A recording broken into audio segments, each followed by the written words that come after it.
He had saved only one girl, but now the future of two worlds will be written with his blood. Hold on. I'm here. Vitals are critical. Administering protocol. Lend me your strength. Transferring energy now. It's Save working. my little one. Fight! The first time Elias Mercer saw the alien woman, she was kneeling in the emergency bay of Orbital Station Erendor, her luminous turquoise hair spilling over silver armor like liquid starlight. The room smelled of antiseptic and ozone. Outside the panoramic window, Earth glowed softly beneath drifting warships. Her child lay on the med table. Small. Fragile. Blue-veined skin faintly glowing. Dying. The interstellar war had brought many species to humanity's doorstep, but never like this, never begging. Elias wasn't a soldier. He was a xenobiologist stationed aboard Erendor to study the physiology of new arrivals from the Andori Dominion. He had volunteered for research, not diplomacy. Certainly not salvation. But the scans were clear.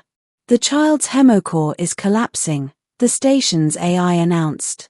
Compatible plasma signature unavailable. The alien woman looked up at Elias. Her eyes, silver irises ringed in faint violet, locked onto his. There was no translator necessary for grief. She will fade before your son completes one arc, the AI translated softly. The child's blood chemistry was incompatible with Andori reserves. Something had damaged her hemocore during the war. Something irreversible unless replaced with fresh compatible plasma. And somehow, impossibly, the scanner had matched Elias. Human hemoglobin variant 7b, the AI confirmed. Cross-reactive stabilization potential, 63%. 63% was a miracle in xenomedicine. You understand what that means? Elias asked. The alien mother stood slowly. Even kneeling, she had seemed regal. Standing, she was formidable, tall, crowned in silver filigree studded with red gemstones that pulsed faintly like living hearts. I am Serelith of the Varelian throne, the AI translated. And you carry what my daughter requires. Her voice was melodic, layered as if two harmonics spoke at once. You want my blood, Elias said. She stepped closer. I do not want it. I require it. There was something unsettling in that distinction. The station commander objected immediately. We don't even know the long-term effects of plasma transfer across species. You could destabilize your own immune matrix. Elias stared at the child. Tiny fingers twitched weakly. Faint bioluminescent veins flickered. He remembered his sister. 10 years old. Leukemia. No donor match in time.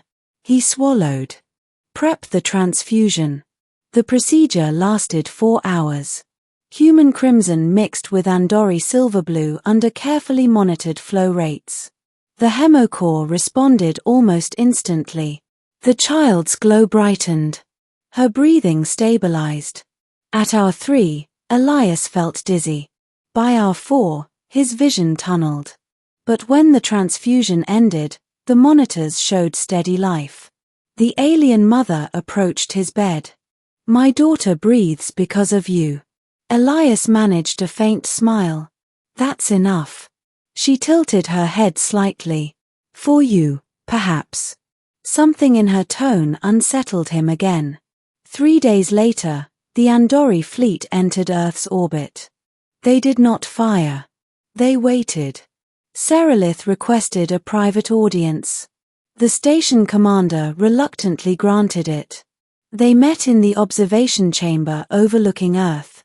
Elias was still pale but upright. My daughter, Velith, stabilizes, Serelith began. Her hemocore bonds with your plasma. That's good news. It is transformative.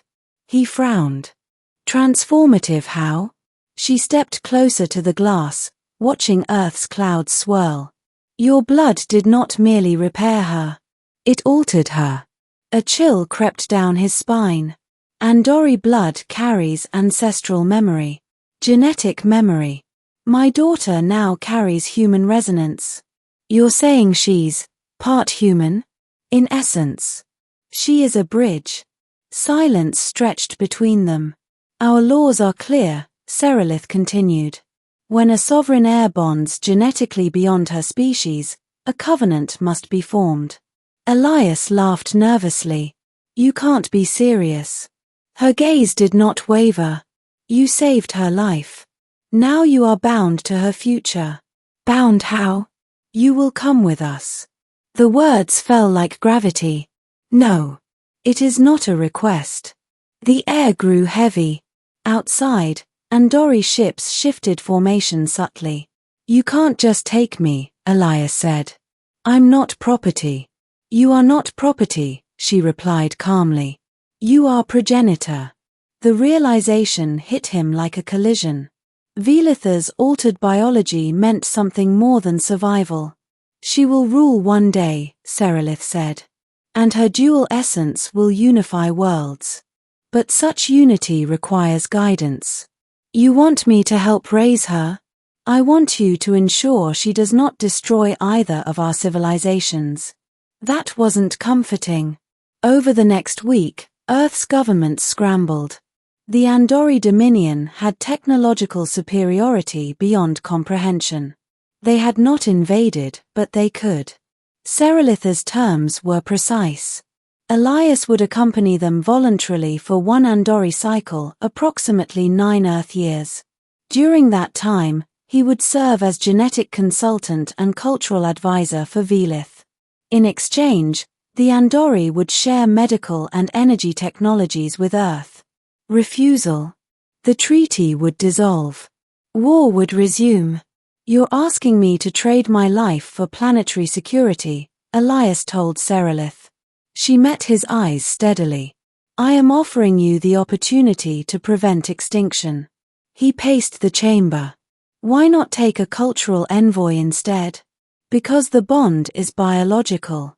Velitha's hemocore synchronizes to your genetic frequency. Without periodic reinforcement, instability may return. So she could die again. Yes. He closed his eyes. Or, she added softly, she could become something neither of us can control. That night, Elias stood alone before Earth. 9 years. He had no spouse. No children. Only aging parents. But humanity had billions. When he agreed, the station commander gripped his shoulder tightly. You're either the bravest man alive, she muttered, or the unluckiest. The Andori capital world, Virelia, was breathtaking. Floating cities suspended above crystal oceans. Bioluminescent forests stretching for thousands of kilometers. Towers grown, not built. Velith awaited him in the central spire. She no longer looked fragile. Her skin shimmered faintly with both silver and subtle human warmth. Her eyes held that same violet-silver depth, but now flecked with brown. She approached him slowly. You are Elias, she said, no translator needed. Her voice carried faint harmonic undertones. Yes. I remember your heartbeat. The statement sent a shiver through him. Over the years, he became mentor, teacher, reluctant father figure. Velith learned human languages quickly. She studied Earth's history, its wars, its art, its failures. Why do humans destroy what they love? She once asked. Fear, Elias answered. We're afraid of losing control. And if control must be lost for peace? He didn't have an answer. But the Andori Council did. Not all were pleased with the human influence.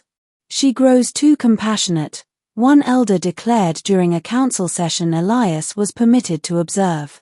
Compassion is not weakness, Serelith countered. It is vulnerability. Elias felt the shift in atmosphere. Velitha's dual nature was destabilizing political equilibrium. She was becoming something new. Something neither side fully understood.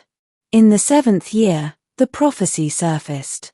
Ancient Andori texts spoke of a starborn sovereign whose dual essence would either unite galaxies or fracture them permanently. Velith fit every description. Some factions began to whisper. If she was eliminated now, the risk would vanish. Serelith doubled security. Elias increased Velith's exposure to human philosophy, ethics, democracy, accountability. You must never rule alone, he told her. I will not, she promised. I will rule connected. But destiny rarely listens to promises. The assassination attempt came during the convergence ceremony. A plasma spike hidden within ceremonial armor. Elias saw the fluctuation first, his human instincts reacting to microsecond delay patterns. He lunged. The spike discharged. Pain exploded through him. Velith caught him as he fell. Security neutralized the attacker. As darkness closed in, Elias heard her voice tremble, not layered, not regal, just young. You cannot leave. I still require you. He managed a weak smile. Guess I'm still compatible. He survived. Barely. But something changed that day. Velith addressed the council. My blood carries human resilience. Human defiance. Andori memory. Andori strength. I will not choose between them. Her voice resonated through the chamber. I am not dilution. I am evolution. Silence followed. Then, slowly, one by one, council members knelt. Even dissenters. In the 9th year, the treaty anniversary approached. Earth awaited Elias' return. Serelith met him in the Crystal Gardens. You have fulfilled the covenant. And Velith? She is ready. He watched Velith from afar, speaking to a delegation of human diplomats. She moved with effortless authority, but her laughter carried warmth. You no longer require me, he said quietly. Serelith studied him. My daughter will always resonate with you. But she no longer depends upon you. Relief and melancholy tangled inside him. And what do you want in return? He asked. Her eyes softened. Understanding. He frowned. Your species fears what it does not know. Teach them we are not conquerors. That's all. She stepped closer. When you gave blood, you thought you were saving a child. You were saving 2 civilizations.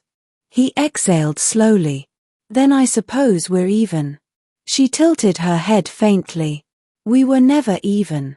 On the day of departure, Velith stood before him. You will visit. If your fleets don't scare our satellites, he teased. She smiled. I remember your heartbeat, she repeated softly. And I remember yours. As his transport lifted toward Earth, he looked back at Virelia's luminous horizon. He had given blood. He had given years. But in return, he had witnessed the birth of something unprecedented. Not conquest. Not surrender. But connection. And sometimes, that was worth more than blood.